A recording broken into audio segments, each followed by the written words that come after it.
Perhatian, PDKT Online akan dimulai beberapa saat lagi. Mari siapkan hati kita untuk memuji dan menyembah Tuhan. Shalom, Sobat DC Ministry yang dikasihi Tuhan Yesus. Puji syukur kepada Tuhan, hari ini kita bisa kembali berjumpa dalam PDKT Online dengan kondisi yang baik, tanpa kekurangan sesuatu apapun. Bagaimana dengan kabar Sobat DC Ministry pada hari ini? Lagi dalam kondisi yang tenang-tenang aja, atau justru lagi capek banget? Capek pikiran, capek hati, atau bahkan ada yang mulai terasa capek untuk percaya karena masalah yang datang bertubi-tubi, berbarengan, numpuk, dan tidak kelar-kelar. Belum sempat lega dari satu, udah keburu disusul lagi sama yang lain. Akhirnya membuat kita jadi bingung mau selesaikan yang mana dulu. Pikiran rasanya mentok, hati makin gelisah, dan yang pasti overthinking pun tidak berhenti.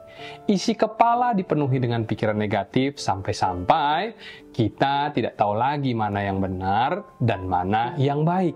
Karena fokus kita cuma satu, gimana caranya semua ini cepat selesai. Mungkin kita masih berdoa, ibadah juga masih, atau bahkan minggu lalu pun kita masih sempat pelayanan.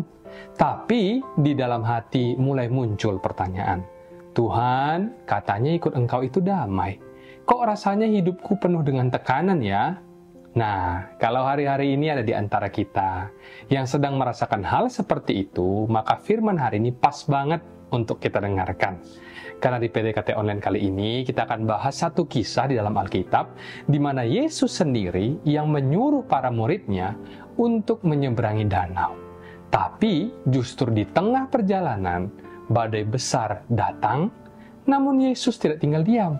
Dia tahu persis apa yang sedang terjadi, dan ketika dia bangun, dia tidak cuma hanya menenangkan ombak, tapi dia juga menghentikan akar masalahnya yang adalah angin itu sendiri. Karena Tuhan kita tidak pernah menolong setengah-setengah. Kalau dia yang menyuruh kita untuk melangkah, maka dia jugalah yang akan menuntun kita keluar dengan damai. Jadi jangan cepat menyerah, mungkin sekarang kita masih belum melihat jalan keluarnya. Tapi percayalah, Tuhan tahu dengan persis apa yang sedang kita hadapi. Dan saat Dia bertindak, bukan cuma situasi kita yang akan berubah, tapi jiwa kita pun akan dibuatnya tenang. Dan tanpa menunggu lama, sebelum kita membahas lebih dalam sharing firman pada hari ini, mari kita terlebih dahulu bersatu di dalam doa. Tuhan Yesus yang baik, hari ini kami datang dengan hati yang rindu untuk mengenal Engkau lebih dalam lagi. Kami percaya Engkau adalah Allah yang hadir bukan hanya saat hidup kami tenang, tapi juga di tengah badai yang menghempas. Saat kami membuka hati untuk firman-Mu, kiranya Roh Kudus menerangi pikiran kami, memberikan kami pengertian yang baru dan menumbuhkan iman yang sejati. Bukalah telinga rohani kami ya Tuhan, supaya kami bisa sungguh-sungguh mendengarkan suara-Mu, dan ajarilah kami tetap percaya, bahkan ketika yang kami lihat hanyalah kekacauan. Kami siap untuk mendengarkan Engkau berbicara, sembunyikanlah hamba di balik salib-Mu. Di dalam nama Tuhan Yesus, mari kita yang percaya dan berdoa bersama kita katakan, Amin. Shalom, menyapa kembali Bapak Ibu, Saudara-saudariku, Sobat DC Ministry dimanapun berada. Tema sharing kita kali ini saya berjudul, Kalau Tuhan yang suruh, Dia juga yang selesaikan sampai ke akar-akarnya. Mari kita langsung buka firman Tuhan dari Injil Markus, pasal yang keempat, ayat yang ke-35 sampai 41, dengan judul perikop yang ada di Alkitab kita, Angin Ribut Diredakan. Kita mulai baca dari ayat 35, demikian firman Tuhan. Pada hari itu, waktu hari sudah petang, Yesus berkata kepada mereka, marilah kita bertolak ke seberang. Lalu di ayat 36 dikatakan, mereka meninggalkan orang banyak itu, lalu bertolak dan membawa Yesus beserta dengan mereka dalam perahu, di mana Yesus telah duduk dan perahu-perahu lain juga menyertai Dia. Ayat 37, lalu mengamuklah taufan yang sangat dahsyat dan ombak menyembur masuk ke dalam perahu, sehingga perahu itu mulai penuh dengan air. Kita berhenti dulu sampai di sini, di 3 ayat pertama ini, kita akan bahas ayatnya satu persatu. Dimulai dengan ayat 35 yang tadi sudah kita baca, dikatakan, pada hari itu, waktu hari sudah petang, Yesus berkata kepada mereka, marilah kita bertolak ke seberang. Pertanyaannya, siapa yang menyuruh mereka bertolak ke seberang? Itu idenya Yesus atau idenya para murid? Tentu saja idenya Yesus, ya kan? Yesus sendirilah yang memerintahkan mereka untuk pergi ke seberang. Nah, waktu saya membaca ayat ini, saya mendapati satu hal. Selama sesuatu yang kita lakukan itu atas perintahnya Tuhan, harusnya hati kita itu tidak perlu takut, atau dengan kata lain, kalau Yesus yang memberikan instruksi, mestinya kita tidak perlu khawatir. Walaupun pada kenyataannya tidak jarang atau bahkan seringkali kita sendiri yang bergumul. Kita merasa nggak yakin, lalu mulai bertanya dalam hati, apa benar ini jalan yang Tuhan suruh? Dan dari situlah seringkali muncul perasaan ragu, takut, maupun gelisah di tengah perjalanan hidup. Ketika kita merasa tidak tahu apakah benar ini Tuhan yang menyuruh atau bukan. Maka hal pertama yang harus kita lakukan adalah bertanya kepada diri kita sendiri, apakah selama ini aku sedang berjalan dalam firman Tuhan atau tidak? Karena orang yang hidup dalam firman, berarti dia hidup di dalam poros kehendak Allah. Dan orang yang berjalan dalam kehendak Tuhan, maka orang itu akan dijaga, dipelihara, dan dilindungi oleh Tuhan sendiri. Apapun yang terjadi dalam hidupnya, itu semua ada dalam pengawasan dan sepengizinan Tuhan. Dan Tuhanlah yang akan bertanggung jawab penuh atas hidup orang tersebut. Bukan berarti orang itu tidak pernah gagal, karena kita semua tanpa terkecuali pernah jatuh. Kita bisa lemah dan juga bisa salah arah. Tapi kalau kita cepat sadar, mau bertobat dan kembali kepada Tuhan, maka hidup kita akan disambung lagi oleh kasih karunia. Akan ada salib yang menjembatani, akan ada anugerah yang menambal setiap celah dari ketaatan kita yang belum sempurna. Jadi buat kita yang mungkin hari-hari ini sempat menjauh dari Tuhan, segeralah kembali. Kalau ada yang sempat murtad, lekaslah bertobat. Karena hidup yang paling aman dan paling damai itu adalah hidup yang ada di tangan Tuhan. Asal hati kita benar di hadapan Tuhan, kita tidak perlu lagi takut soal masa depan. Kita tidak usah panik soal badai yang mungkin sedang datang. Karena kalau Yesus yang suruh, Dia juga yang akan bertanggung jawab penuh atas hidup kita. Ada amin, saudaraku? Selanjutnya di ayat 36 dikatakan, mereka meninggalkan orang banyak itu, lalu bertolak dan membawa Yesus beserta dengan mereka dalam perahu, di mana Yesus telah duduk dan perahu-perahu lain juga menyertai Dia. Perhatikan baik-baik kalimat mereka meninggalkan orang banyak itu, lalu bertolak dan membawa Yesus beserta dengan mereka dalam perahu. Siapa yang dimaksud dengan kata mereka di dalam ayat ini? Tak lain dan tak bukan, mereka itu adalah para murid-murid Tuhan Yesus. Dan seperti yang kita baca tadi di ayat selanjutnya, ayat 37 dikatakan, kalau murid-murid ini nantinya akan masuk ke dalam badai taufan bersama dengan Yesus. Itu artinya para murid masuk ke dalam badai dalam ketaatan sambil membawa Tuhan di perahu mereka. Dan saya rindu kita sama-sama renungkan hal ini. Kalau Yesus ada di perahu kita, masa iya Dia akan binasa bersama dengan kita? Enggak mungkinlah. Karena di kisah ini jelas sekali, para murid bertolak ke seberang bukan karena mereka hendak melarikan diri atau memberontak kepada Tuhan seperti Yunus yang lari daripada hadirat Allah, tetapi para murid di sini masuk ke badai karena mengikuti pada instruksi ataupun perintah Tuhan. Jadi kalau badai kemudian datang di dalam ketaatan, masa iya sih Tuhan akan tinggal diam? Kalau Tuhan yang menyuruh, Dia juga yang pasti akan menyelesaikan. Orang tua di dunia saja yang masih manusia berdosa, tetap bertanggung jawab atas anak-anaknya. Apalagi Tuhan. Jadi di saat para murid memilih untuk taat kepada instruksi Tuhan, mereka memang bertemu badai, tapi mereka tidak sendiri. Mereka bersama dengan Tuhan Yesus. Dan kalau Yesus ada di perahu kita, badai bukanlah akhir cerita, tapi bagian dari proses menuju ke seberang. Lalu di ayat selanjutnya di ayat 37 dikatakan, lalu mengamuklah taufan yang sangat dahsyat, dan ombak menyembur masuk ke dalam perahu, sehingga perahu itu mulai penuh dengan air. Waktu kita membaca sekilas ayat ini, otomatis perhatian kita langsung tertuju kepada ombak dan juga air yang mulai menyembur masuk ke dalam perahu. Dan itu manusia banget. karena memang itulah yang terasa dan terlihat. Sama juga seperti hidup kita hari-hari ini, yang kita rasakan adalah tekanan. Yang kita lihat adalah masalah. Yang kita dengar adalah kabar-kabar buruk. Itulah realita yang tertangkap oleh panca indera kita. Tetapi ingatlah baik-baik saudaraku, Tuhan itu tahu lebih dalam daripada apa yang kita lihat ataupun rasakan. Yesus tidak cuma melihat apa yang tampak di permukaan. Dia tahu apa akar dari semuanya ini. Ketika ombak mulai masuk dan perahu tenggelam, murid-murid panik luar biasa dan merasa kalau mereka akan segera binasa. Tapi Yesus tetap tenang. Kenapa? Karena dia tahu yang perlu ditenangkan bukan cuma ombak, tetapi anginnya yang jadi akar semuanya itu. Dan ini menjadi pesan penting buat kita pada hari ini. Jangan cuma fokus pada masalahmu, fokuslah datang kepada Tuhan Yesus, karena hanya Yesus yang paling tahu segalanya. Dan hanya dialah yang sanggup menenangkan segalanya sampai ke akar-akarnya. Selanjutnya kita masuk ayat 38, di sana dikatakan, pada waktu itu, Yesus sedang tidur di buritan di sebuah tilam. Yesus yang 100% Allah dan 100% manusia tertidur di tengah badai. Kalau kita melihat ayat-ayat sebelumnya, Yesus baru saja melakukan begitu banyak pelayanan.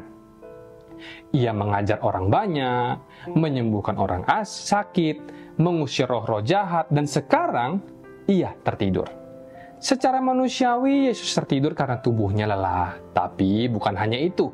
Karena tidurnya Yesus juga adalah sebuah tindakan profetik yang memberi pesan hidup bagi kita bahwa orang yang percaya penuh kepada Bapa dapat beristirahat bahkan ketika orang itu sedang berada di tengah-tengah badai. Yesus tidak gelisah, dia tidak overthinking dan juga tidak ragu maupun bimbang. Padahal, kalau dipikir-pikir, situasi yang dihadapi Yesus pada saat itu juga sangatlah jauh dari kata ideal, di mana orang Farisi dan ahli Taurat sedang merencanakan untuk menjebak dan membunuh Yesus. Dan Yesus tahu semua itu, karena dia adalah Allah yang Maha Tahu. Buktinya, dalam beberapa kejadian di Alkitab, muridnya belum bicara pun, Yesus sudah tahu isi hati mereka. Kalau kita yang ada di posisi Yesus tahu akan segala sesuatu, pastilah kita akan gelisah dan mungkin tidak akan bisa tidur. Jangankan tahu semuanya, kita baru tahu sedikit saja, terkadang kita sudah stres. Tapi Yesus, dia tahu segalanya dan tetap bisa tidur pulas. Bukan karena cuek, tapi karena hatinya aman dan percaya penuh kepada Bapa. Bahkan Yesus juga tahu keluarganya sendiri salah paham terhadap dia. Dalam Markus 3:21 dikatakan bahwa ibunya dan saudara-saudaranya mengira dia tidak waras. Dan lebih lanjut dijelaskan lagi dalam Markus 3:33-35 dikatakan, ketika mereka yaitu ibu dan saudara-saudaranya Yesus hendak memanggil dia, Yesus berkata, "Siapa ibuku? Siapa saudaraku? Mereka yang melakukan kehendak Bapakku, itulah ibuku, saudaraku laki-laki dan saudaraku perempuan." Kalau keluarga kita sendiri tidak percaya sama kita, pasti hati kita itu jadi gelisah, galau luar biasa. Mendinganlah orang yang gak kenal sama kita atau tidak suka sama kita daripada orang-orang rumah, ya kan? Tapi Yesus tetap tenang, dia tetap bisa tidur karena dia tahu hidupnya di dalam tangan Bapa. Dan yang luar biasa dari ayat ini adalah apa yang akhirnya membangunkan Yesus. Itu bukanlah badai, itu bukanlah ombak, bukan juga air yang menyembur masuk ke dalam perahu, bukan juga perahu yang hampir tenggelam. Yang membangunkan Tuhan Yesus adalah suara daripada murid-muridnya. Jeritan panik para murid yang berkata di ayat 38b, "Guru, engkau tidak peduli kalau kita binasa?" Dari sini kita tahu betapa besar belas kasihan Tuhan. Yesus bangun karena mendengar suara anak-anaknya.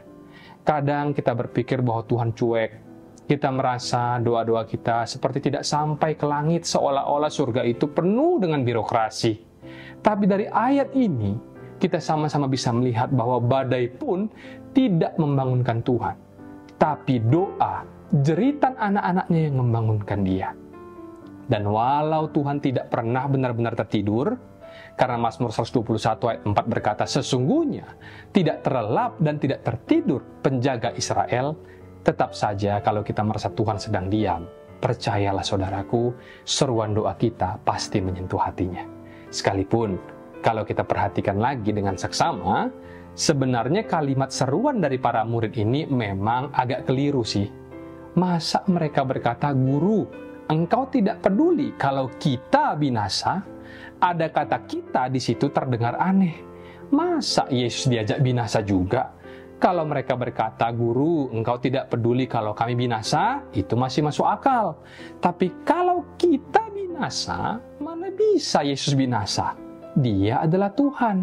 Tapi begitulah yang namanya manusia. Di saat mereka panik, ucapan pun bisa melantur.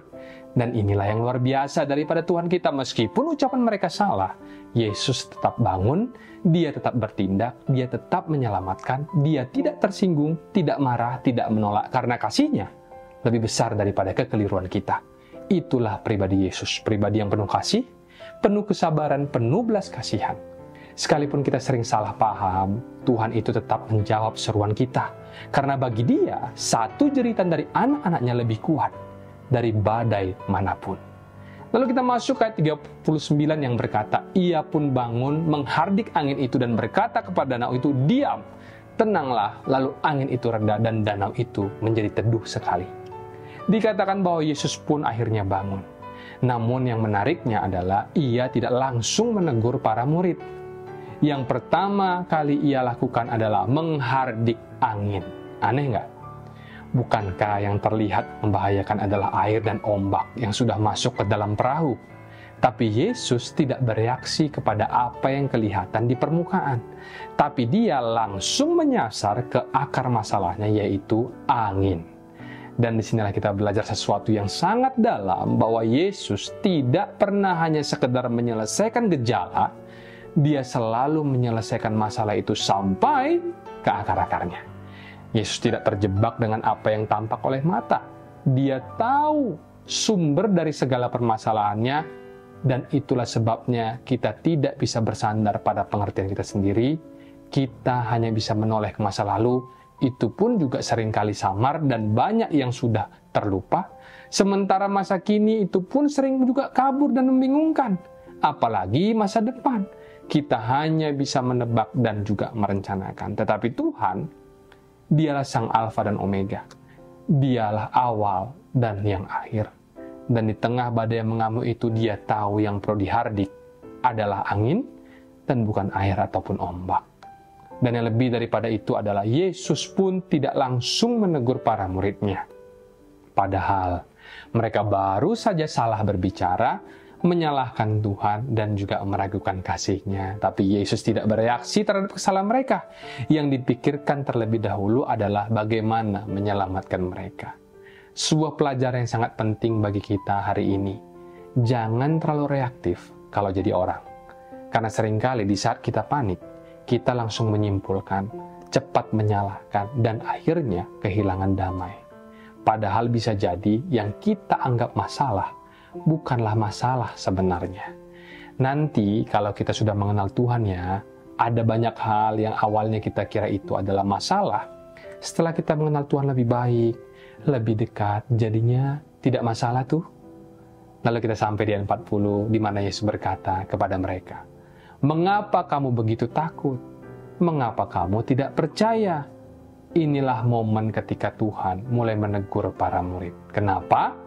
Karena sebelumnya mereka berkata, "Guru, engkau tidak peduli kalau kita binasa?"